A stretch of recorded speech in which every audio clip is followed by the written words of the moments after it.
Welcome back to Fate's Guardians. In our gripping last episode, Nathan confronted the shadows of his own mind, which left us all pondering the depth of his fears. Today, we shift our gaze to Freya, whose recent night has been anything but peaceful. But first, let's quickly revisit the chilling events that unfolded last week. Previously, Nathan's battle with his nightmare reached a terrifying climax when a sinister entity, veiled in darkness, confronted him. With a voice that sent shivers down his spine, it whispered, "I am you," before melting back into the shadows. This horrifying encounter left Nathan profoundly shaken and sent shockwaves of concern rippling through his very essence. Now, in Episode 5, The Seven Demons, we dive into Freya's turbulent world. Just when dawn seems to offer relief for Nathan and Elijah, her sleep becomes a gateway to terror. Plagued by a nightmare that is as vivid as they are menacing, she finds herself facing evil assailants that not only threaten her peace, but seek to alter her very essence. As we follow Freya's frightening journey through the night, we must ask, what truths do her nightmares hide? How do these nocturnal horrors connect to the mysterious scroll that has bound our heroes together? Join us as we unravel the dark tapestry of fate that envelops Freya's destiny.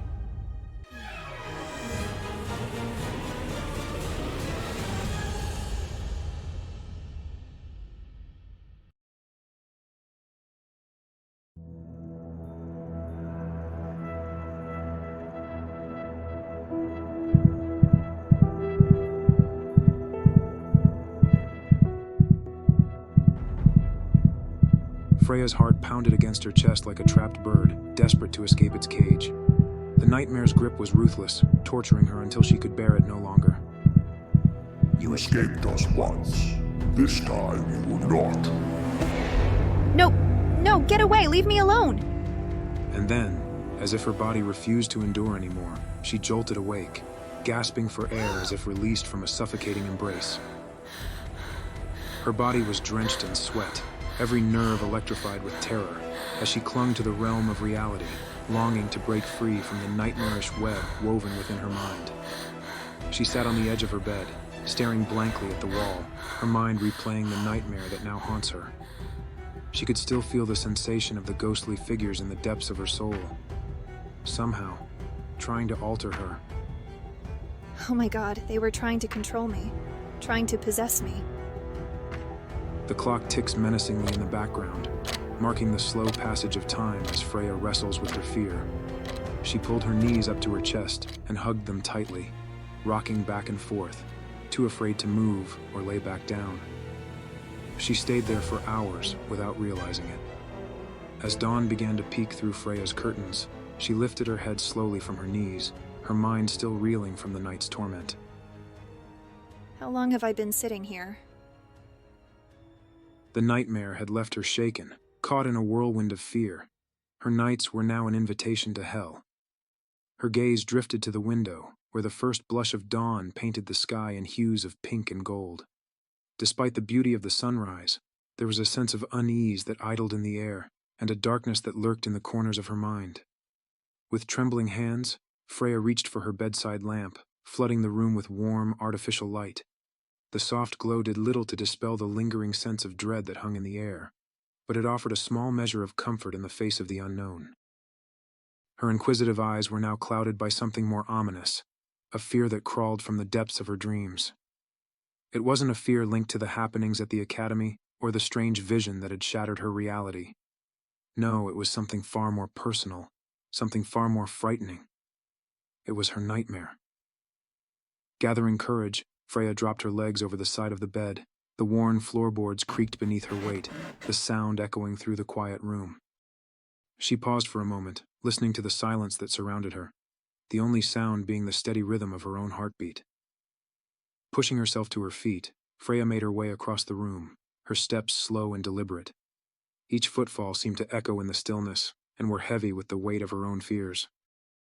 She reached for the curtains, pulling them back to reveal the world beyond. Outside, the school grounds lay covered in the early morning mist, the buildings and trees looming like silent sentinels in the pre-dawn light. The air was warm and still, The only movement was the gentle sway of the branches in the breeze. Freya stood at her window, her gaze piercing the fog as she sought the comfort of the familiar landscape. Yet, as she closed her eyes and took a deep breath, seeking solace in the serene morning, her nightmare surged forth, unbidden and relentless.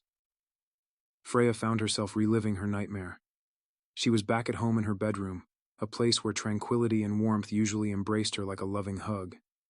But in the grip of her nightmare, the safe haven of her room transformed into a haunting chamber of fear. Darkness suddenly descended like a suffocating blanket, thick and impenetrable, engulfing her world in a chilling oblivion. She lay paralyzed on her bed, unable to move. She was a prisoner within her own body, paralyzed by an unseen evil force that rendered her utterly helpless.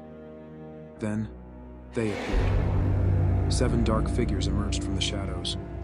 Their forms were murky, unsettling, and radiated pure ungodliness. They sent chills down Freya's spine. One by one, they glided toward her with a slow, deliberate menace. These entities were not just shadows, they were horrifying nightmares sculpted into physical form. They were so tall that their heads were cocked to the side to fit in the space, their dark reptilian skin as black as the void. Their eyes, fiery red and unblinking, burned with a cold, predatory hunger that turned Freya's blood to ice. Multiple long fangs protruded from their gaping mouths, glinting in the dim light, and twisted horns arched back from their foreheads. They began hovering insidiously around her bed. The evil was palpable, and the air grew thick, charged with a malevolent energy that pressed down upon her chest. Freya's instincts screamed for her to flee, to cry out for help, but her voice was stolen by the terror that clutched her throat. The figures leaned closer. Their overwhelming presence exuded a darkness that was so intense it felt as if they were about to consume her soul. Then, in a swift and horrifying motion, they each descended into her chest. Their touch was icy, and each collision felt like a dagger to her spirit, as they began to merge with her very essence. The pain was unlike anything she had ever experienced, radiating from her core down to her toes and to the tips of her trembling fingers. Her chest was on fire as the dark figures intertwined their shadows with hers in a grotesque dance of possession, their chilling whispers echoing in the recesses of her mind. You belong to us. She wanted to scream, to fight against the invasive evil entities, but her voice was silenced, trapped in the grip of her own horror. The darkness closed in around her, twisting her thoughts into a hellish web from which there was no escape. It felt like she was drowning in a sea of shadows with no lifeline to cling to. Freya was consumed by despair. The darkness promised eternal captivity in this horrid realm, a promise that was both a torment and a sentence she feared she could never escape. Freya quickly opened her eyes from her reverie. She felt a chill run down her spine as she recounted the nightmare. As she stood there, bathed in the soft light of the morning sun, Freya knew that the shadows that lurked within her own thoughts could not be so easily banished. The nightmare that haunted her last night was a reminder of the darkness that lay just beneath the surface, waiting to swallow her at any moment. Despite the fear that twisted her gut, Freya was resolute. She needed to understand the nightmare that haunted her, and the vision she and the other 4 had shared. The others have to be experiencing something too. I can't be the only one. This nightmare started after we saw that scroll. The dark corners of her room felt stifling, evoking memories of the sinister, eerie figures, yet she brushed them aside. Freya turned from the window, made her way over to the closet, and grabbed her bathrobe and shower caddy for her morning shower. Despite the oppression of her nightmare, Freya decided to open up to her classmates. Maybe, sharing her nightmare and fears with the group could bring them closer to understanding what was happening to her, and even more importantly, not having to face this terror alone.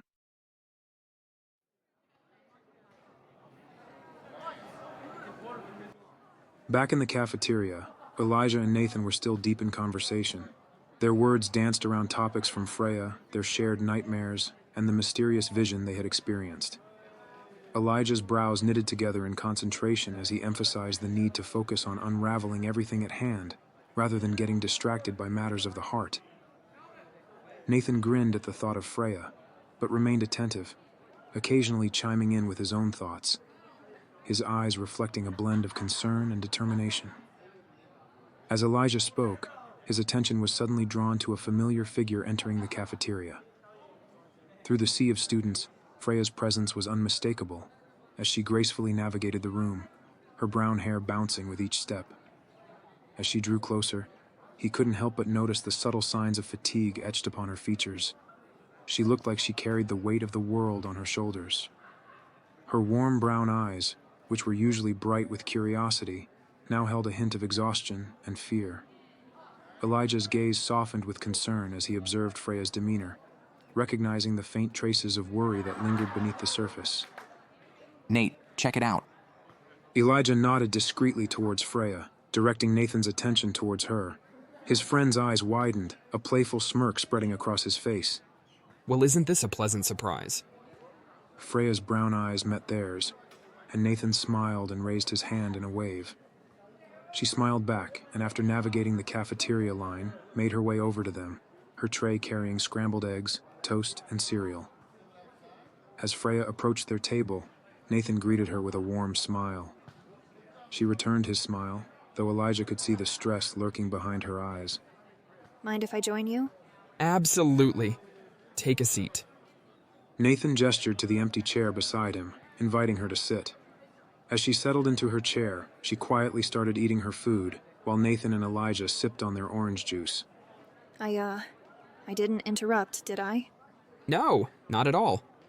Actually, we were hoping to run into you, or Milo and Adrian, before our next class with Professor Clark. Oh, really? Well, I was hoping to run into one of you too. Freya paused and shifted in her seat, her gaze flickering around the cafeteria to see if anyone was close enough to hear what she was about to say next.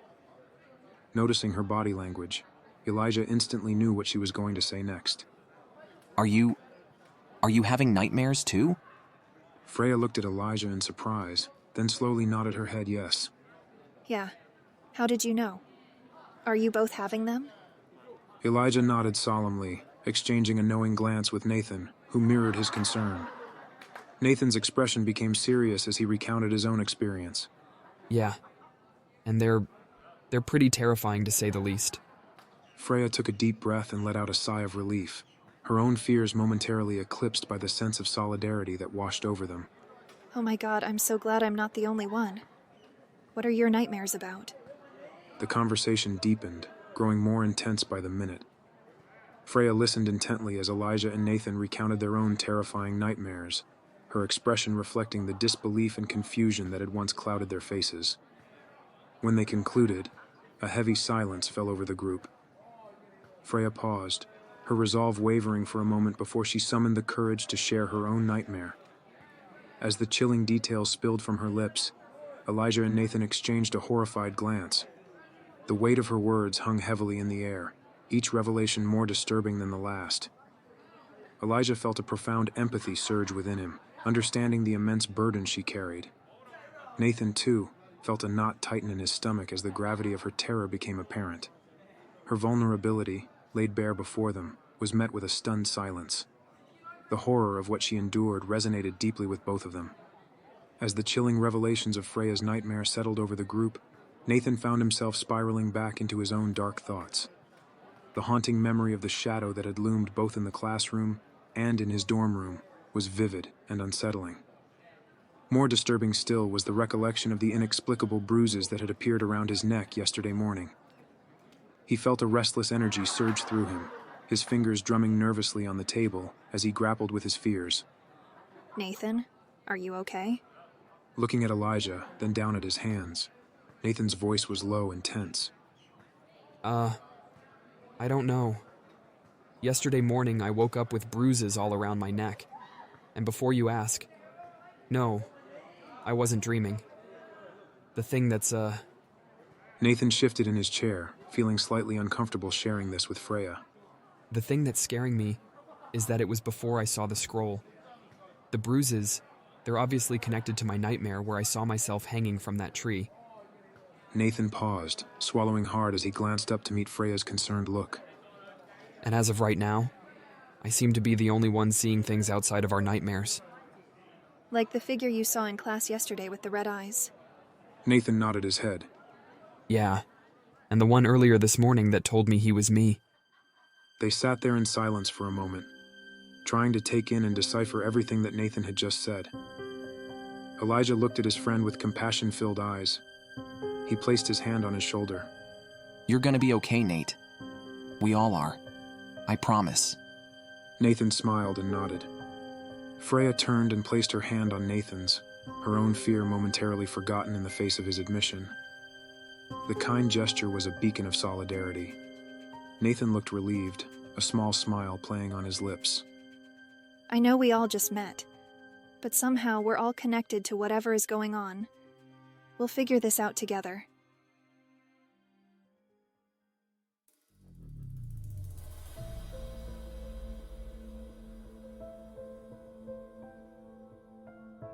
As the three of them sat there, the morning light filtered through the window, giving the cafeteria a serene glow that contrasted the darkness that had terrorized their sleep.